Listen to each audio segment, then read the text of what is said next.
حقوق العباد جو کہ بہت اہم ہے، تو وہ ہم ادا کر رہے ہیں یا نہیں کر رہے، یا صرف کونوں میں بیٹھ کر، گھر کے کونوں قدروں میں بیٹھ کر قرآن 8 10 ختم کیے چلے جا رہے ہیں اور تسبیحات پڑھے چلے جا رہے ہیں، اعتکاف بھی کیے جا رہے ہیں، لیکن خدا نخواستہ ایک سائٹ پہ دیکھیں کہ ہم کیا اپنے گھر والوں کا حق ادا کر رہے ہیں یا نہیں۔ میں اس میں عبادات کو کہیں سے بھی نفی نہیں کر رہی، میں آپ کو ایک پہلو، ایک رخ بتانا چاہ رہی ہوں کہ حقوق اللہ اور حقوق العباد دونوں اہم ہیں۔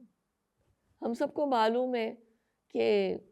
ایک جگہ ہمیں یہ رہنمائی ملتی ہے حدیث کے ذریعے سے